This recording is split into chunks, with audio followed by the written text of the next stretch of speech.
মৃত্যুঞ্জয়, এখনো জয়রাম রমেশরা এরকম ভাবে আহ্বান জানাচ্ছেন, তারপরও এত অভিমান তোমাদের? না, আমাদের মান অভিমানের কোনো ব্যাপার নয়। ইন্ডিয়া জোট, আমরা বলছি যে বিজেপিকে হারানোর জন্য ইন্ডিয়া জোট দরকার। সেই জোটের নেতৃত্ব মমতা ব্যানার্জি অবশ্যই মমতা ব্যানার্জি অগ্রণী ভূমিকা পালন করেছে। প্রথম পাটনায় বৈঠক হলো জুন মাসে, তারপরে নির্বাচনের জন্য 4 রাজ্যের নির্বাচনের জন্য 3-4 মাসের বিরতি, তারপরে আবার 19শে ডিসেম্বরের মিটিংয়ে ঠিক করা হলো যে সবাই মিলে যে রাজ্যে শক্তিশালী তারা আসন সমঝোতার ব্যাপারটা ঠিক করবে। যে রাজ্যে শক্তিশালী, উত্তরপ্রদেশে যদি বিরোধী দলের অন্য কেউ শক্তিশালী হয়, যদি সমাজবাদী পার্টি হয় তারা ঠিক করবেন, বিহারে অন্য পার্টিরা ঠিক করবেন, পশ্চিমবঙ্গের ক্ষেত্রে অবশ্যই তৃণমূল কংগ্রেস সেটা ঠিক করবেন। সেখানে সব দল যদি সেটা মেনে নেয় এবং 31শে ডিসেম্বরের মধ্যে তৃণমূল কংগ্রেসের পক্ষ থেকে প্রস্তাব দেওয়া হলো যে আসন সমঝোতা হয়ে যাক। আসন সমঝোতা যদি না হয় এবং কমন মিনিমাম প্রোগ্রাম যদি না হয়, তাহলে তো পোস্টপোল অ্যালায়েন্স হচ্ছে, প্রিপোল হচ্ছে কোথায়?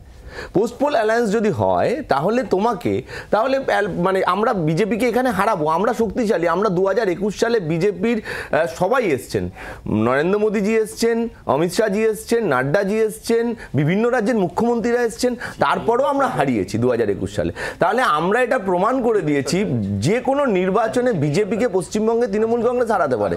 তারপরেও যদি আমরা উদারতা দেখাই, আমরা যদি বারবার বলি, আর অধীর চৌধুরী সেখানে আমাদের শীর্ষনেত্রী মমতা বন্দ্যোপাধ্যায়কে বারবার আক্রমণ করবেন আর বিজেপি নিয়ে একটা শব্দ ব্যবহার করবেন না, রোজ আক্রমণ করবেন, আলাদাভাবে সাংবাদিক সম্মেলন ডেকে মমতা বন্দ্যোপাধ্যায়কে, অভিষেক বন্দ্যোপাধ্যায়কে আক্রমণ করবেন।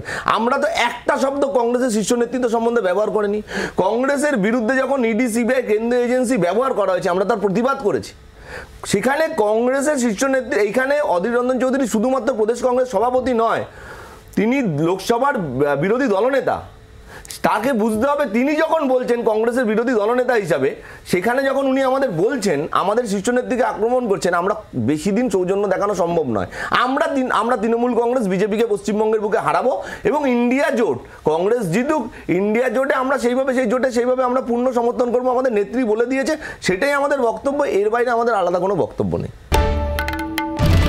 বাংলার আওয়াজ, বাঙালির আবেগ, জি 24 ঘন্টা।